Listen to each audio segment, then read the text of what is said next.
Good evening. हमारा आज का टॉपिक है राष्ट्रवाद, नेशनलिज्म। अगर हम बहुत सरल भाषा में राष्ट्रवाद को परिभाषित करें तो nationalism is a spirit in which the highest loyalty is dedicated to the nation. यानी कि राष्ट्रवाद एक ऐसी भावना है जिसमें सर्वाधिक वफादारी राष्ट्र को समर्पित की जाती है। हम डे टू डे लाइफ में भी इस चीज़ का अनुभव करते हैं। अगर हम भारत के संदर्भ में बात करें तो अगर कोई इस तरीके का गौरवपूर्ण क्षण होता है, जैसे हमें कोई वैज्ञानिक सफलता मिलती है, हमारा कोई भारतीय कोई पुरस्कार जीतता है या हम किसी खेल के क्षेत्र में जीतते हैं, तो हमें ऐसा अनुभव होता है कि जैसे हमने ही इस पुरस्कार को जीता है।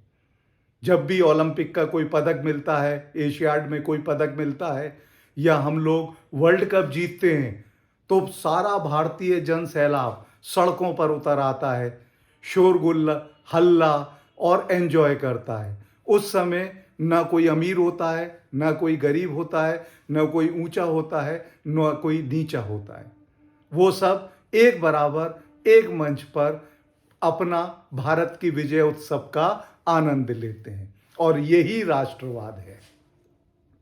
जब हम किसी खेल में, किसी प्रतियोगिता में या किसी अन्य चीज में भाग लेते हैं और हम राष्ट्र का प्रतिनिधित्व करते हैं तो उस स्थिति में हमारी आत्मशक्ति दुगनी चौगनी बढ़ जाती है। हमें केवल तिरंगे झंडे को ऊंचा उठाने का ज्ञान रहता है और यही भावना राष्ट्रवाद कहलाती है। जहाँ तक राष्ट्रवाद को आप मोटे तौर पर दो भागों में विभाजित कर सकते हैं। एक है संतुलित राष्ट्रवाद, बैलेंस्ड नेशनलिज्म, और दूसरा है वायलेंट नेशनलिज्म या उग्र राष्ट्रवाद। जो संतुलित राष्ट्रवाद होता है, जहाँ कहीं भी वो राष्ट्र विकास करता है, वृद्धि करता है और तरक्की करता है। जहाँ वायलेंट नेशनलिज्म या उग्र राष्ट्रवाद होता है, वो राष्ट्र तरक्की भी करता है, विकास भी करता है, लेकिन समय आने पर वो किसी दूसरे देश के साथ युद्ध के कगार पर पहुंच जाता है। जहाँ तक राष्ट्रवाद की भावना या स्पिरिट का सवाल है, तो वो हमें मॉडर्न टाइम्स में जो फ्रेंच रेवोल्यूशन है 1789 में हुआ था, उसमें सबसे पहले परिलक्षित होती है। और अगर हम राष्ट्रवाद की अभिव्यक्ति की बात करें तो उसका सबसे बड़ा जो उदाहरण है वो अमेरिकन वॉर ऑफ इंडिपेंडेंस है कि किस तरीके से अमेरिकियों ने अपने राष्ट्रवाद को लेकर अपने आप को कॉलोनियलिज्म या जो उपनिवेशवाद था उससे मुक्त कराया। अब हम आते हैं भारत के कंटेक्स्ट में। भारत में राष्ट्रवादिता या राष्ट्रवाद रहा होगा निश्चित रूप से अतीत में, क्योंकि राष्ट्रवाद के लिए जो सबसे पहली आवश्यकता होती है वो होती है एक राष्ट्र की। जब हम भारत के अतीत में जाते हैं तो हमें नाम पता पड़ता है भारतवर्ष। उसके अलावा जब हम वेदों का अध्ययन करते हैं तो हमें पता पड़ता है कि भारत ट्राइब का एक राजा था सुदास, जिसने 10 राजाओं के युद्ध में बाकी ट्राइब्स को पराजित किया था। यानी कि कहीं ना कहीं भारत वो जो शब्द है जो राष्ट्र से जुड़ा रहा। उसके बाद जब हम थोड़ा आगे बढ़ते हैं तो हम ये देखते हैं कि मौर्य डायनेस्टी ने उत्तर से लेकर दक्षिण तक और पूर्व से लेकर पश्चिम तक एक बहुत बड़े साम्राज्य का निर्माण किया था, एक पॉलिटिकल एंटिटी डेवलप की थी। इसके अलावा हमें राष्ट्र का जो प्रमाण है वो अभिलेखीय प्रमाण के रूप में भी मिल जाता है। एक अभिलेख है हाथी गुम्फा अभिलेख। ये जो उड़ीसा की कैपिटल है भुवनेश्वर, उसके पास उदयगिरी की पहाड़ियां हैं, वहां पर ये अभिलेख है और इसको एक राजा ने उत्कीर्ण कराया था जिसका नाम था खारवेल, जो जैन धर्म का अनुयायी था और कलिंग का राजा था। ये 17 पंक्तियों का एक अभिलेख है जो ब्राह्मी लिपि और प्राकृत भाषा में लिखा गया है। और इसमें सबसे पहले जो अभिलेखीय प्रमाण राष्ट्र के नाम का है वो हमें इस हाथी गुम्फा अभिलेख से मिल जाता है। अच्छा बच्चों, एक चीज और ध्यान रखना कि ये जो हाथी गुम्फा अभिलेख है ये एक नमोकार मंत्र के लिए भी जाना जाता है। ये जो नमोकार मंत्र है ये बहुत सिग्निफिकेंट और महत्व का है और जैन धर्म के सबसे पुराने मंत्र जो अब तक चले आ रहे हैं उनमें से एक है। जब भी कोई जैन साधक अपना ध्यान शुरू करता है या जैन धर्म का अनुयायी अपना ध्यान लगाना शुरू करता है तो जो प्रारंभिक उसकी प्रार्थना होती है वो नमोकार मंत्र से होती है। इसलिए भी हाथी गुम्फा अभिलेख बहुत इंपॉर्टेंट है। अब हम आते हैं नेशनलिज्म पे, राष्ट्रवाद पे। तो 18वीं शताब्दी के अंत तक आते आते भारत की पॉलिटिकल यूनिटी या राजनीतिक एकता स्थापित होने लगी थी। इसका कारण यह था कि 1757 से ब्रिटिश ईस्ट इंडिया कंपनी ने भारत पर धीरे धीरे अपना अधिकार करना शुरू किया और शताब्दी के अंत तक आते आते उन्होंने भारत के बहुत बड़े भूभाग पर सीधा नियंत्रण कर लिया और जो भाग बचे हुए थे उस पे अप्रत्यक्ष नियंत्रण कर लिया। तो जब राजनीतिक एकता 18वीं शताब्दी में डेवलप हो गई तो 19वीं शताब्दी में भारत एक राष्ट्र के रूप में परिवर्तित होने लगा और उसमें राष्ट्रवाद की भावना भी विकसित होने लगी। तो 19वीं शताब्दी में 3 कारक यानी कि 3 फैक्टर्स एक ही समय में और पृथक पृथक चल रहे थे जिसने राष्ट्रवाद को भी उदय करना शुरू करा और राष्ट्र की उत्पत्ति का भी सिद्धांत बनना प्रारंभ हो गया। इसमें सबसे पहला था खोजें। प्राचीन भारत की जो सभ्यता और संस्कृति है उनकी खोज की जाने लगी, ये बहुत बड़ा फैक्टर था। दूसरा फैक्टर था कि जो हिंदू सामाजिक और धार्मिक सुधार आंदोलन थे वो धीरे धीरे इस शताब्दी में बढ़े और उसको से भी राष्ट्रवाद बढ़ा। तीसरी चीज थी पॉलिटिकल ऑर्गेनाइजेशंस और ग्रुप्स। बहुत सारे राजनीतिक संगठन और समूह तैयार होने लगे जिनकी परिणति अंत में जाकर भारतीय राष्ट्रीय कांग्रेस के रूप में हुई। तो ये कारक थे भारत को राष्ट्र में परिवर्तित करने के और भारतीयों में राष्ट्रीयता की या राष्ट्रवाद की जो एक भावना है उसको डेवलप करने में। इसमें एक चौथी चीज भी आप ले सकते हैं, that is existence of colonialism, उपनिवेशवाद का अस्तित्व। यानी कि एक ऐसा वर्ग जो शासक वर्ग है जो ब्रिटेन है और दूसरा वर्ग जिनके ऊपर शासित किया जा रहा है। तो ये जो आम जन जिनके ऊपर ब्रिटेन शासन कर रहा था ये सब एक ही धरातल पर थे और धीरे धीरे ये एक दूसरे से जुड़ने प्रारंभ हो गए। जहां तक हम राष्ट्रवाद को डिवाइड करने की बात करते हैं या कितने प्रकार का राष्ट्रवाद रहा होगा, तो बेसिकली ये मानना पड़ेगा कि ये 5 प्रकार का राष्ट्रवाद कम से कम था। इसमें सबसे पहला था कल्चरल नेशनलिज्म, सांस्कृतिक राष्ट्रवाद, और ये प्रारंभिक राष्ट्रवाद था जिससे हमारी भावना और जागृत होती हुई चली गई। दूसरा था पॉलिटिकल ग्रुप्स एंड ऑर्गेनाइजेशंस, जो राजनीतिक संगठन बन रहे थे या समूह बन रहे थे वो भी हमें राष्ट्रवाद की ओर ले जा रहे थे। तीसरा था इकोनॉमिक नेशनलिज्म, आर्थिक राष्ट्रवाद। चौथा था मिलिटेंट नेशनलिज्म यानी कि उग्र राष्ट्रवाद, और पांचवा था मास नेशनलिज्म। ये नेशनलिज्म 1920 से सारा आम जन जो है वो राष्ट्रवाद की भावना से ओतप्रोत हो गया था। तो इन 5 भागों में इसको हम बांट सकते हैं और सबसे पहले हम डिस्कस करेंगे कल्चरल नेशनलिज्म, सांस्कृतिक राष्ट्रवाद। देखो, भारत में ब्रिटिशर्स आए एडमिनिस्ट्रेटर्स के रूप में आए, एजुकेशनिस्ट के रूप में आए, और कुछ कुछ और अपना यहाँ से स्टडी करने के लिए आए। तो उन्होंने धीरे धीरे भारत के जो अतीत के पन्ने हैं उनको उखाड़ना शुरू कर दिया। तो एक तरह से हम ये कह सकते हैं कि भारत का जो अतीत हमारे सामने आया वो ब्रिटिशर्स के दिमाग की उपज था। अब कुछ बहुत सारे लोग आए हैं, लेकिन कुछ बहुत इंपॉर्टेंट हैं जिनके बारे में हमें जानना होगा और जिनके कार्यों से हमें राष्ट्रवाद की एक दिशा मिली। इसमें एक नाम हम ले सकते हैं अलेक्जेंडर कनिंघम का। ये आर्कियोलॉजिस्ट थे।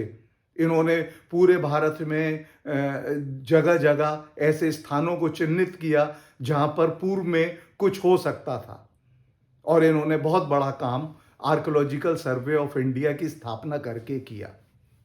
इसके बाद एक नाम जो हमें याद रखना चाहिए वो है जेम्स प्रिंसेप, जिसने 1837 में ब्राह्मी लिपि और प्राकृत भाषा इन दोनों को पढ़ने में ही सफलता प्राप्त की, और यही नहीं, उसने खरोष्ठी लिपि भी पढ़ी। और इस तरीके से अशोक के जो उपदेश लिखे हुए थे या मौर्य वंश की जो बातें लिखी हुई थी वो धीरे धीरे प्रकाश में आनी शुरू हो गई। वरना इससे पहले मध्यकाल में फिरोज तुगलक के समय में कोई भी ऐसा व्यक्ति नहीं था जो प्राकृत भाषा बोल सके या ब्राह्मी लिपि को पढ़ सके। हमारी सारी चीजें अंधकार में डूबी हुई थी। तो जेम्स प्रिंसेप ने एक रास्ता खोला और पांडुलिपियां पढ़ी जाने लगी। इसके अलावा एक और बहुत इंपॉर्टेंट व्यक्ति है विलियम जोन्स। उसने क्या किया, जब इन पांडुलिपियों की खोज प्रारंभ हो गई, नए नए क्षेत्र मिलने लगे, तो इन्होंने एक सोसाइटी की स्थापना की 1784 में, जिसको एशियाटिक सोसाइटी ऑफ बंगाल के नाम से जाना जाता है। और वहाँ जो भारत के प्राचीनतम ग्रंथ थे उनका अध्ययन किया जाने लगा, और उनको अंग्रेजी भाषा में जो है वो अनुवाद उनका प्रारंभ हो गया। इसमें बहुत सारे संस्कृत के भी ग्रंथ थे। तो विलियम जोन्स ने बहुत बड़ा काम भारतवासियों के लिए किया। इसके बाद एक नाम हमें और याद रखना है, और वो है मैक्स म्यूलर। मैक्स म्यूलर ने वेदों का अध्ययन किया, और उसने भारतीयों की बुद्धिमत्ता के लिए कुछ शब्द कहे। उसने कहा कि अगर मुझसे पूछा जाए कि सर्वाधिक परिपक्व मस्तिष्क कहाँ पर है, तो मैं क्षितिज के उस कोने पे इशारा करूंगा जिसके नीचे भारत है। इससे पहले लॉर्ड मैकॉले यहां तक कह चुके थे कि पूरे भारत साहित्य को किसी भी एक अच्छी यूरोपियन जो लाइब्रेरी है उसके एक शेल्फ में समाया जा सकता है। तो कितना बड़ा परिवर्तन धीरे धीरे हमारे में होने लगा। उसके बाद एक और व्यक्ति थे, एडविन आर्नल्ड। इन्होंने कुछ पुस्तकें काव्यों के रूप में लिखी जिसने बहुत मदद की। इन्होंने एक किताब लिखी थी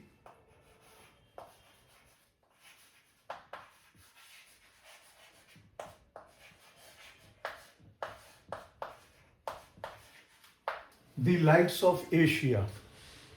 1879 में इन्होंने ये पुस्तक लिखी, और इसमें गौतम बुद्ध के जीवन के बारे में और उनके उपदेशों के बारे में जानकारी दी गई, जो धीरे धीरे बाहर आने लगी।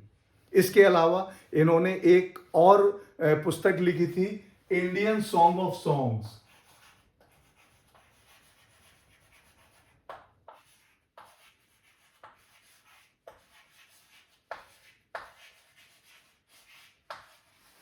इंडियन सॉन्ग ऑफ सॉन्ग्स, ये उन्होंने गीत गोविंद के ऊपर लिखा था, जो जयदेव द्वारा रचित है, कि इंडियन सॉन्ग ऑफ सॉन्ग्स। ये किताब भी काफ़ी प्रचलित हुई, और क्योंकि ये ध्यान रखना है कि उस समय जो शिक्षित वर्ग है भारत में वो इतना नहीं है, लेकिन धीरे धीरे चूंकि एजुकेशनल सेटअप बढ़ रहा था, तो लोग पढ़ाई या शिक्षा की ओर धीरे धीरे आ रहे थे। लेकिन इनकी एक बहुत इंपॉर्टेंट किताब है सॉन्ग सेलेस्टियल।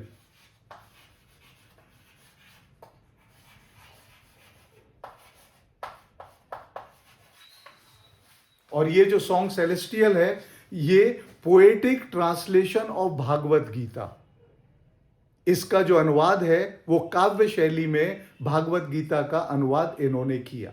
बहुत फर्क पड़ा। उसके बाद एक व्यक्ति और भी महत्वपूर्ण है जिसका नाम है जॉन मार्शल। जॉन मार्शल ने सैंधव सभ्यता को खोजा, और जब ये सभ्यता मिली तो भारत का जो गौरवशाली अतीत है वो हजारों वर्ष पूर्व चला गया। यानी कि भारत अब ऐसा नहीं था कि वो नया कोई देश रहा हो, बल्कि उसका गौरवशाली अतीत था। अब जो हिंदू सुधारक थे उनके ऊपर दो फर्क आए। ये जो सारी खोजें इन लोगों ने की, उसके दो फर्क पड़े। सबसे पहले तो हमें यह पता पड़ा, जो अगर हम मेटीरियलिस्टिक या सभ्यता के आधार पर देखें, कि यहां पर अर्बन सिविलाइजेशन था। मोहनजोदड़ो, हड़प्पा, ये मेट्रोपॉलिटन सिटीज थे। जबकि इंग्लैंड में अगर उस समय हम देखें तो एक ही जो है वो लंदन मेट्रोपॉलिटन सिटी था, जबकि इन क्षेत्रों के एरिया बहुत बड़े थे। इसके अलावा जब वेदों की खोज हुई तो रिपब्लिक्स की जानकारी मिली। उससे यह पता पड़ा कि पॉलिटिकल सिस्टम जो यूरोप या जो मॉडर्न वर्ल्ड आज देख रहा है, वो पॉलिटिकल सिस्टम हमारे यहां वेदों के समय से एग्जिस्ट कर रहे थे। उसके बाद हमें महान शासकों की कतारें मिलने लगी। इतिहास में चंद्रगुप्त मौर्य के बारे में हमें जानकारी होने लगी, चंद्रगुप्त विक्रमादित्य के बारे में जानकारी होने लगी, जिनके यहाँ इतने सारे वैज्ञानिक थे। कालिदास उनके यहाँ थे। इसके अलावा हर्षवर्धन की जानकारी होने लगी। फिर अशोक जेम्स प्रिंसेप के द्वारा सामने आया, जिसको एक संत राजा की उपाधि दी जा सकती है, कि उसने शासन चलाने के लिए जो नियम बनाए वो मैनकाइंड या मानवता से जुड़े हुए थे। और इसके अलावा गोल्डन एज, जैसे गुप्तों की गोल्डन एज है या स्वर्ण युग है, इसकी जानकारी भी धीरे धीरे होने लगी। तो एक तरफ तो जो सभ्यता, जो मतलब आप कह सकते हैं कि सिविलाइजेशन का है, वो कंसेप्ट आने लगा।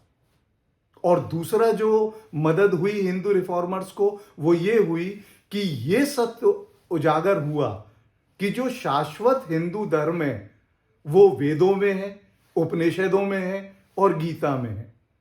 और वो महान भी है, बुद्धिपूर्ण भी है और कोमल भी है।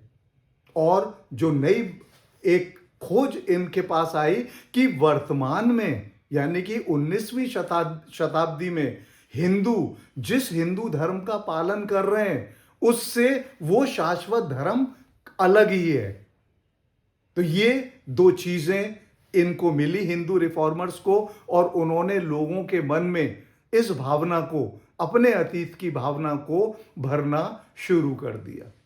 अब होता क्या था, पहला वाला जो पॉइंट है, तो ईसाई जो धर्म प्रचारक थे, वो जो विचारधारा थी, वो कहती थी कि भारतीय जनता तो हाफ सिविलाइज्ड है, यानी कि अर्ध सभ्य है, ये बर्बर हैं, ये असंगठित हैं, तथा ये शासन चलाने के लिए लायक ही नहीं है। जो एक थ्योरी थी व्हाइट मैन बर्डन थ्योरी, यानी कि जो गोरे नस्ल है उसका ये ड्यूटी या कर्तव्य है कि वो भूरे और काले लोगों को सारी चीजें सिखाएं, क्योंकि वो मूर्ख ही पैदा हुए हैं। लेकिन जब इतने सारे राजाओं के बारे में जानकारी मिली, भारत के वेदों के बारे में जानकारी मिली, तो जो हिंदू सुधारक थे उनको, जो ये धर्म प्रचारक थे ईसाइयों के, इनके विरुद्ध खड़ा होने का आत्मसंबल मिल गया। दूसरा, वहां पर क्रिश्चियन मिशनरीज भी थी। वो क्रिश्चियन मिशनरीज क्या करती थी, वो जो पॉपुलर, देखिए, जो वेद और उपनिषद और पुराणों में लिखा हुआ था वो उस समय का धर्म नहीं था जो 19वीं शताब्दी में हिंदू धर्म था। लेकिन जो ईसाई मिशनरी थी उनके सामने वही धर्म था। तो वो क्या कहते थे कि भाई यहां तो हजारों देवियां हैं, ये कैसा धर्म है आपका? यहां तो केवल एक मूर्ति पूजा आप कर लेते हो, यहां तो जाति व्यवस्थाएं, सती जैसी कुरीति है, वो छुआछूत है। तो इस तरीके से वो जो हिंदू धर्म को फॉलो कर रहे थे उनको उनके धर्म से विरत करने का प्रयास कर रहे थे। वो अपने राष्ट्र के हिसाब से चल रहे थे और जो हिंदू रिफॉर्मर्स थे या हिंदू धर्म सुधारक थे वो अपनी तरीके से उसका विरोध करने का प्रयास कर रहे थे। अगर हम वेदों को पढ़ें तो कहां पर वहां पर कास्ट सिस्टम का है? एक जगह वेद में है कि I am a poet, my father is a physician and my mother grinds corn, कि मैं कवि हूं, मेरे पिता चिकित्सक हैं और मेरी मां अनाज बनाती है। यानी कि उस समय जाति व्यवस्था जटिल नहीं थी। मध्यकाल में या आगे आने के बाद ये जटिलता ले गई। जहां तक सती प्रथा की बात थी, प्राचीन काल में वेदों में कहीं में जो है वहां सती की तो बात छोड़िए, महिलाओं को इतना उच्च स्थान दिया जाता था कि कोई भी वैदिक काल में यज्ञ बिना दंपत्ति या बिना पत्नी के पूर्ण नहीं माना जाता था। जहां स्त्री का इतना बड़ा सम्मान हो वहां इस तरीके की जो चीजें हैं, अनटचेबिलिटी है, ये सारी चीजें। पर समय ऐसा था कि वो ही मान्यताएं चल रही थी जो 17वीं 18वीं शताब्दी से आती आती 19वीं शताब्दियों में आ रही थी। जो शाश्वत हिंदू धर्म है ना उसको कोई जान रहा था ना उसको समझ रहा था।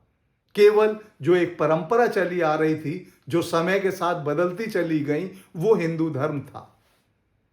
तो ये जो हिंदू धर्म सुधारक थे इन्होंने कहा कि जो शाश्वत हिंदू धर्म है वो ईसाई धर्म से भी पवित्र और पूर्ण है। इस तरीके से उन्होंने अपनी बात को आगे बढ़ाना शुरू किया।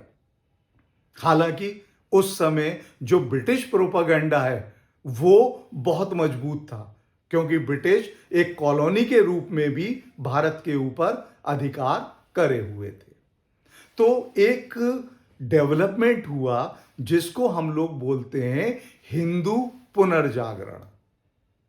और ये 1820 के दशक में जब राजा राम मोहन रॉय रहे और 1890 या 1900 तक उसके दशक में आया और ये अपने जेनिथ पर या अपनी श्रेष्ठता पर स्वामी विवेकानंद के समय में पहुंचा। तो सबसे पहला जो विरोध या जो राष्ट्रवाद भारत ने दिखाना शुरू किया अंग्रेजों के खिलाफ, वो अंग्रेज जो हैं उनकी भौतिकतावाद के खिलाफ, उनकी नैतिकता के खिलाफ और उनकी बौद्धिक श्रेष्ठता के खिलाफ इन्होंने अपने आप को स्थापित करने का या लोगों में राष्ट्रवाद की चेतना भरने का प्रसार प्रचार किया। तो जहां तक ब्रिटेन की बात है, ब्रिटेन श्रेष्ठता का अपना प्रोपोगंडा था।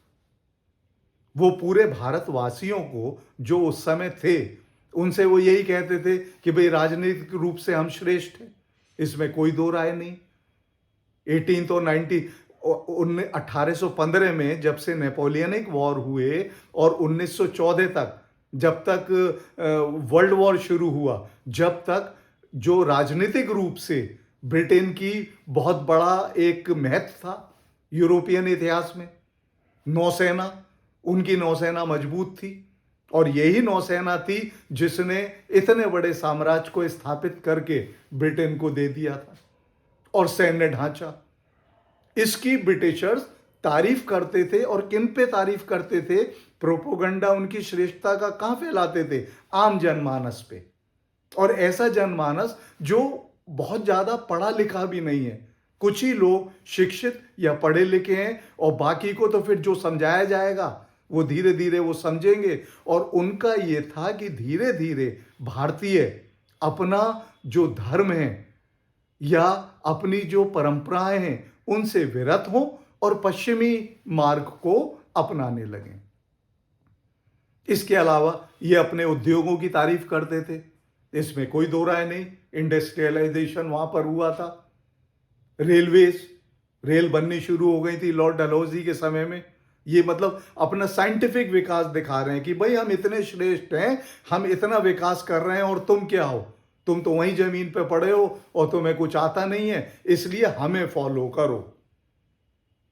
इसके अलावा टेलीग्राफ एंड पोस्ट के बारे में ये बताते थे, अपने धर्म को श्रेष्ठ बताते थे। मिशनरीज लगी हुई थी, वो मैंने आपको बताया कि वो जो ईसाई धर्म प्रचारक हैं और जो क्रिश्चियन मिशनरीज हैं, वो तब थोड़ा सा संभलने लगी।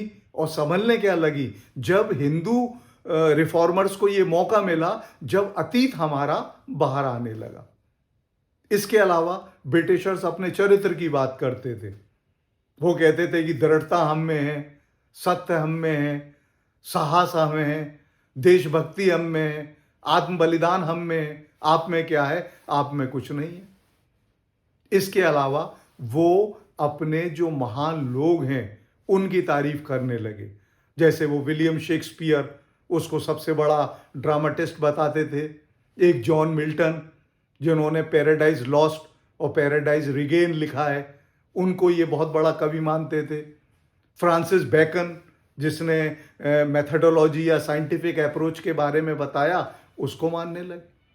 और ये स्थिति यहां तक आ गई कि विंस्टन स्मिथ कहते हैं कि जो कालिदास है, जब कालिदास के ग्रंथ बाहर आए तो उन्होंने कहा कि कालिदास जो हैं वो इंडियन शेक्सपियर हैं।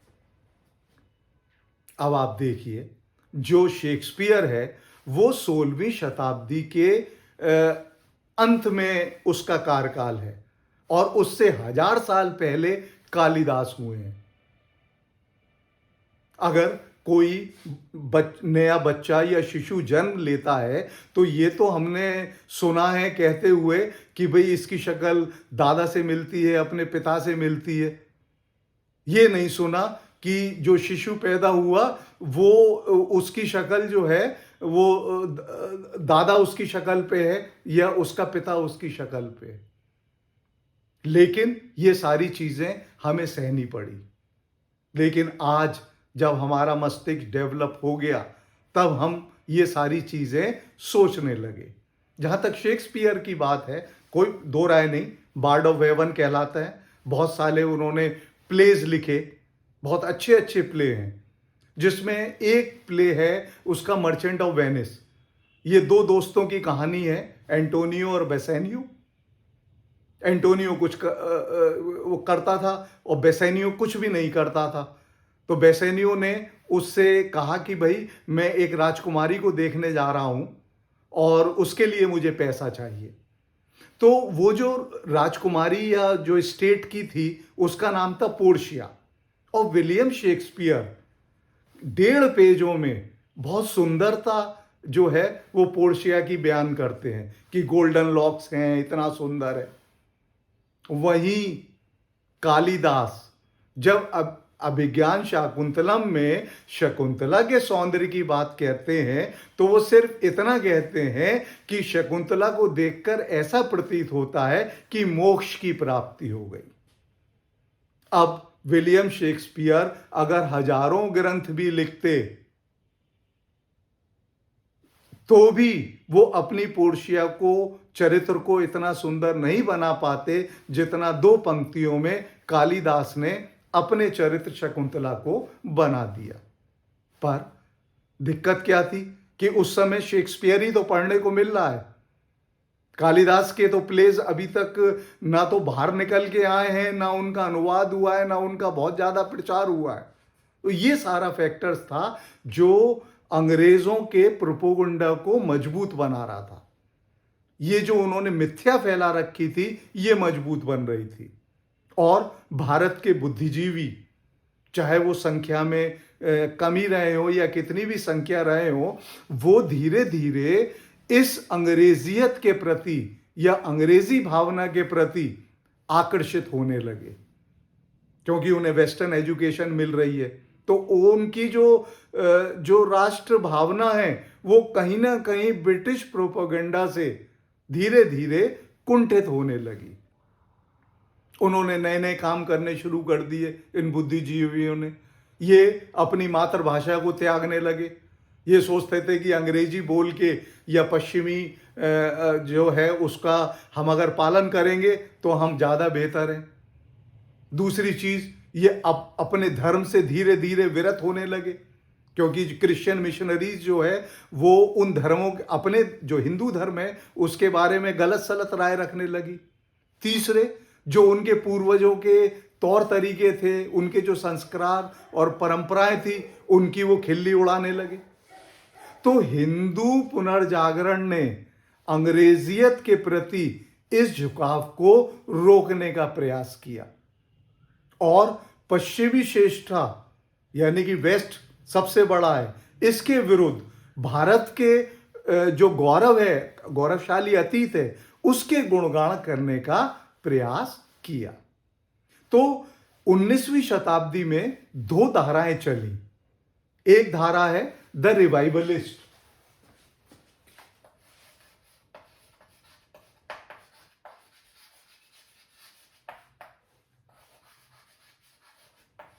और नॉन रिवाइवलिस्ट, यानी कि एक है पुनरुत्थानवादी धारा और दूसरी गैर पुनरुत्थानवादी धारा। जो रिवाइवलिस्ट हैं, जो ये पहला है, दोनों ही राष्ट्रवाद की बात कर रहे हैं, लेकिन ये जो पहली धारा है ये कहती है कि अपने अतीत की ओर देखो। जो अतीत में आपको धर्म मिलेगा वो शाश्वत हिंदू धर्म है और उसकी जो प्राचीन पवित्रता है उसको पुनर्स्थापित करने का प्रयास इन लोगों ने किया। वो ये कहते थे कि जो शाश्वत हिंदू धर्म है वो सब धर्मों की जननी है, मदर ऑफ ऑल रिलीजन्स, और यही भारत का सार्वभौमिक धर्म है। लेकिन जो नॉन रिवाइवलिस्ट थे या गैर पुनरुत्थानवादी थे, ये पश्चिमी विचारधारा से प्रभावित थे। ये अपने अतीत की तरफ नहीं देख रहे थे। ये चाहते थे कि हिंदू समाज में जो सुधार है वो पश्चिमी विचारधारा का प्रयोग करने का प्रयास करा उन्होंने, कि इसके द्वारा ही हम धर्म को या जो समाज है उसको सुधार सकते हैं। अब इसको नेक्स्ट लेक्चर में कंटिन्यू करेंगे। Thank you.